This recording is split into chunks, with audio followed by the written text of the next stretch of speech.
परमोत्कृष्ट पद्मावती देवी का चिंतन करता हूँ। वे नागराज के आसन पर बैठी हैं। नागों के फणों में सुशोभित होने वाली मणियों की विशाल माला से उनकी देहलता उद्भासित हो रही है।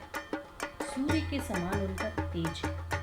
3 नेत्र उनकी शोभा बढ़ा रहे हैं। वे हाथों में माला, कुंभ, कपाल और कमल लिए हुए हैं तथा उनके मस्तक में अर्धचंद्र का मुकुट सुशोभित है। ऋषि कहते हैं, देवी का यह कथन सुनकर दूत को बड़ा अमर्ष हुआ और उसने दैत्य राज के पास जाकर सब समाचार विस्तार पूर्वक कह सुनाया।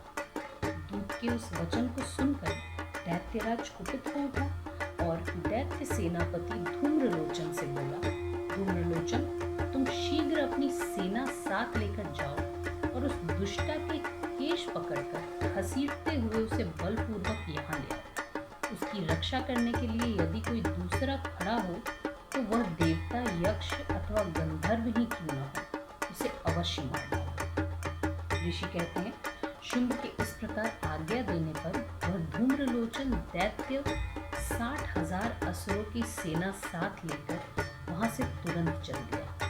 वहां पहुंचकर उसने हिमालय पर रहने वाली देवी को देखा और ललकार कर कहा, अरे तू शुंभ निशुंभ के पास चल। यदि इस समय प्रसन्नता पूर्वक मेरे स्वामी के समीप नहीं चलेगी तो मैं बलपूर्वक झोटा पकड़कर घसीटते हुए तुझे ले चलूंगा।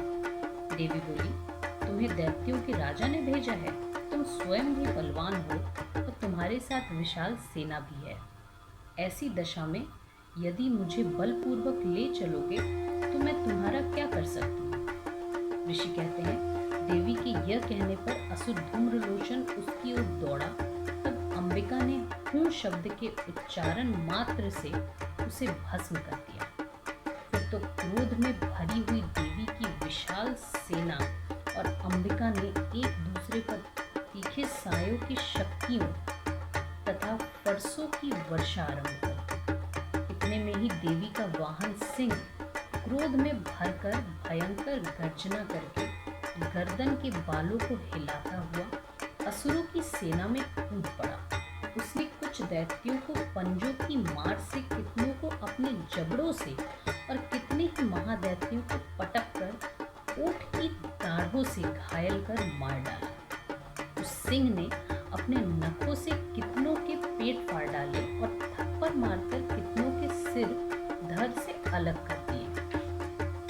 कितनों की भुजाएं और मस्तक काट डाले तथा अपनी गर्दन के बाल हिलाते हुए उसने दूसरे दैत्यों के पेट फाड़कर उनका रक्त चूस लिया। अत्यंत क्रोध में भरे हुए देवी के वाहन उस महाबली सिंह ने क्षण भर में ही असुरों की सारी सेना का संहार कर डाला। शुंभ ने जब सुना कि देवी ने धूम्रलोचन असुर को मार डाला तथा उसके सिंह ने सारी सेना का सफाया कर डाला, तब उस दैत्य राज को बड़ा क्रोध हुआ। उसका ओठ कांपने लगा। उसने चंड और मुंड नामक 2 महादैत्यों को आज्ञा दी, हे चंड और हे मुंड, तुम लोग बहुत बड़ी सेना लेकर वहां जाओ और उस देवी के झोंटे पकड़कर अथवा उसे बांधकर शीघ्र यहाँ ले आओ।